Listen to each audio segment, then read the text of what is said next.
छांगुर पीर बाबा से मेरी वर्ष 2019 में मुलाकात हुई थी चांदौलिया दरगाह में, जहाँ पे मैं गई थी।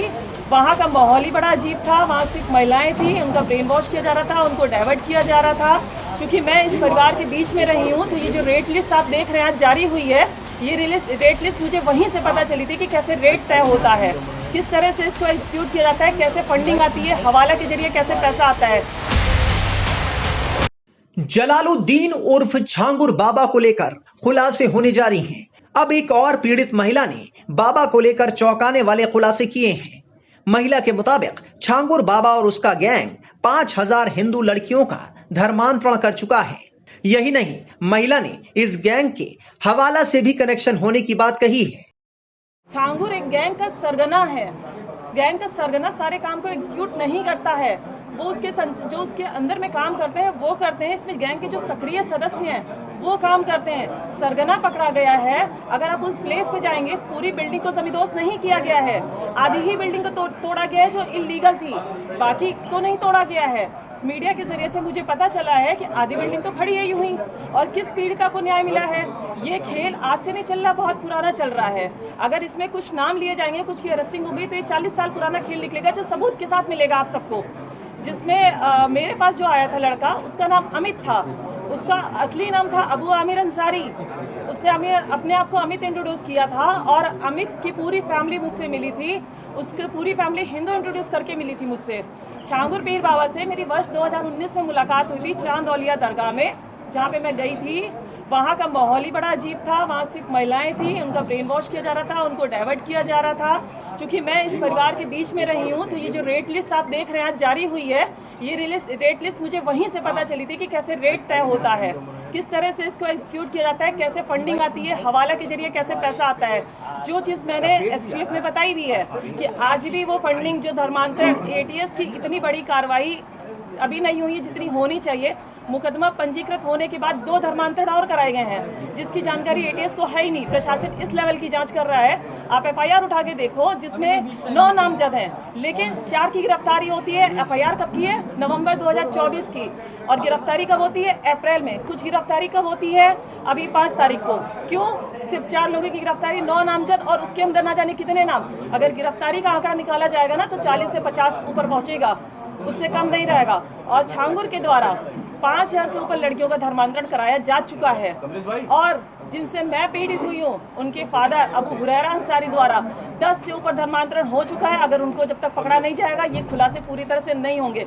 ये कार्रवाई जो आप सब छांगुर छांगुर छांगुर देख रहे हैं ना, 50% ये कार्रवाई है। कोई अगर उत्तर प्रदेश का अगर मानी योगी जी अगर चला रहे हैं सरकार को, तो योगी जी सारे काम को नहीं करते हैं, उनकी टीमें काम करती हैं। उनकी टीमें किस तरह से काम करती है, ये मैटर करता है। तो इस गैंग का सरगना गिरफ्तार हुआ है, सक्रिय सदस्य तो हुए नहीं है। सक्रिय सदस्य ही तो धमकी दे रहे हैं, वही तो इस कार्य को आज भी कर रहे हैं। उस पर आज खोलेंगे जब उनको पकड़ा जाएगा।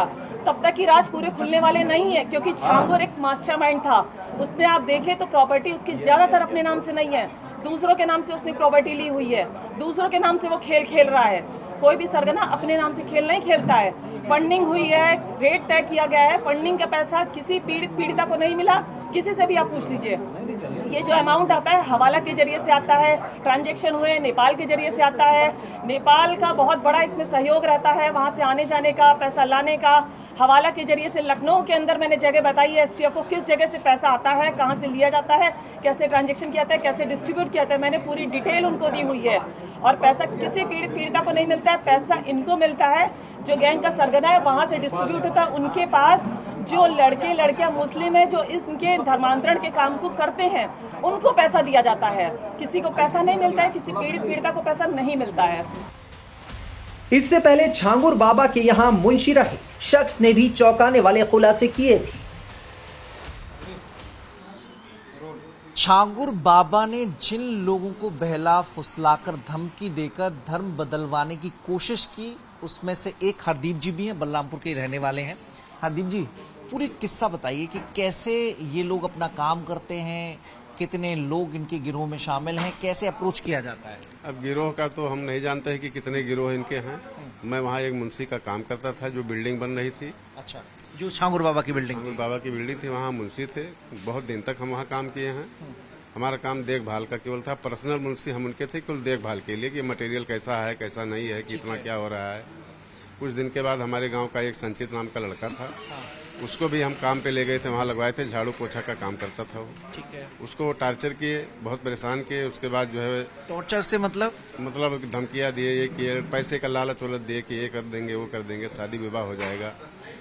ऐसा होता रहा। उसके बाद जो है वो हमसे भी कहा, जो ठेकेदार वहाँ थे ठेकेदार से भी कहा।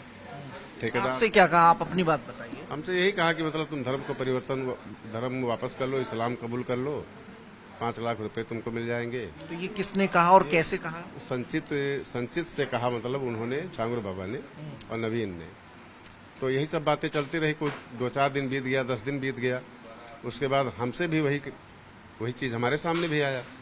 छांगुर बाबा ने बुलाया क्या, डेली मिलते ही थे, काम चालू था उनका, सुबह शाम आना जाना रहता ही था। कभी कभार नहीं आते थे और देखभाल रहता था तो पूछते जरूर थे, भाई मिलना तो ही पड़ेगा, मालिक जब नौकरी कर रहा हूँ तो मुलाकात तो होती ही थी।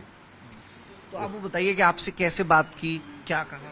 बस यही लालच वालच दिए कि जो है मतलब इस्लाम कबूल कर लो, फायदे में रहोगे, घर बन जाएगा, पैसे हो जाएगी, दौलत हो जाएगी, ये सब लालच दिया उन्होंने। ये छांगुर बाबा कह रहे हैं। हाँ, तो हमें थोड़ा मजाक टाइप का लगा, हम अवॉइड कर गए। फिर 2-3 दिन के बाद उन्होंने हमारे साथ ऐसा किया। नबीन से हमारी झड़प भी हुई, यहाँ तक कि नबीन ने बहुत बुरा हमें गाली भी दिया।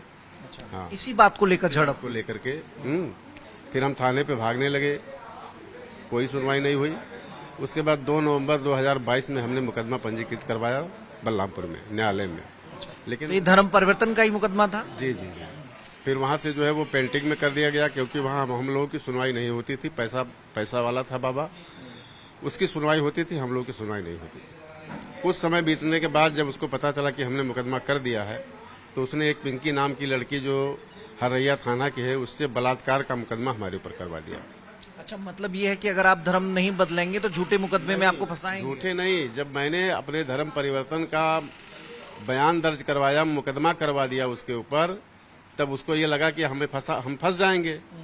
तब हमको टार्चर करने के लिए उसने पिंकी नाम की एक लड़की से जो है मुकदमा मतलब डराने के लिए। हाँ, अब डराने के लिए क्या, जब मुकदमा लिख गया तो डराने वाली क्या बात है? फिर तो सीधे कर ही रहा है।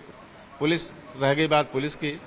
पुलिस हमारे घर पे गई सम्मन लेकर के, नोटिस लेकर के, लेकिन उन्होंने कुछ कभी कहा नहीं मेरे बच्चों को या हमको, किसी को नहीं।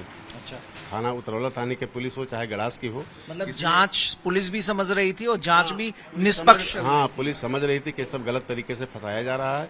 उतरौला की जो पुलिस है, गड़ास की जो पुलिस है, गड़ास थाना की, ये लोग सब जानते थे कि बाबा इस लायक है। हाँ, ये टार्चर कर रहा है, फंसा रहा है। कभी पुलिस वालों ने हमें तकलीफ नहीं दिया। तो उस मामले में अभी चल रहा है कोर्ट में या बरी हो गए आप?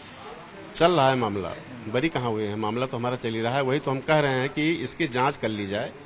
एक जांच बैठे, जो विवेचक हूँ उसको जांच कर लें। अगर मैं सही गलत हूँ तो मुझे सजा दिया जाए, अगर मैं गलत नहीं हूँ तो उससे पूछा जाए कि तुम किसके कहने पर जो है मुकदमा लिखाई हो हरजीत के ऊपर। गलत तो नहीं कह रहे हैं। आपका गांव कौन सा था? रसूलाबाद। अच्छा, एक चीज बताइए हरजीत जी कि बाबा का बड़ा नेटवर्क है, तो उससे मिलने जुलने वाले लोग, चूंकि आप वहां पे केयर टेकर थे, तो मिलने जुलने वाले जो लोग आते होंगे तो वो आप जानते पहचानते होंगे। कितने लोग मिलने आते होंगे? ऐसा है कि सुबह 8 बजे हम वहाँ पहुँच जाते थे, 8-9 पे। शाम को 5 साढ़े 5 वहाँ से हम चले आते थे। ठीक है, कितनी संख्या रहती होगी? संख्या नहीं, पहली बात तो कभी कभार कोई आ गया तो आ गया गाड़ी उड़ी से, नहीं तो जो भी उससे मिलने वाले होते थे वो रात में मिलते होंगे। दिन में कौन आएगा? 50-60 लेबर काम कर रहे हैं, मिस्त्री काम कर रहा है। अच्छा। तो गलत काम करने वाला दिन में थोड़ी ना आएगा। अच्छा। रात में बाकी जैसे आसपास के गांव के लोग इस तरह के कुछ आते थे क्या? बहुत से लोग, काम होता था, बिल्डिंग अच्छी बन रही थी, देखने के लिए आते थे लोग। आपके सामने और लोगों को भी उसने इस तरह का प्रलोभन देकर ऑफर दिया इस्लाम कबूल करने को? जी नहीं, मेरे सामने ऐसा कुछ नहीं कही। 2 ही मैटर हमारे सामने यही है, एक संचित का और एक मेरा। अच्छा जी, बाकी कहीं पाकिस्तान की बात, सऊदी अरेबिया की बात? ऐसा कुछ नहीं मैं जानता हूँ। जितना मैं जानता हूँ उतना ही बताऊंगा।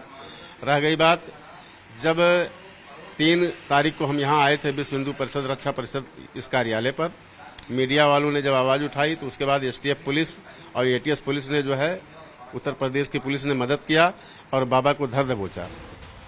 खबर है कि छांगुर बाबा के काले साम्राज्य को बढ़ाने में कई प्रशासनिक और पुलिस अधिकारियों के भी शामिल होने की बात सामने आ रही है। ऐसी खबरें हैं कि वो भी रडार पर हैं और उन पर भी जल्द गाज गिर सकती है।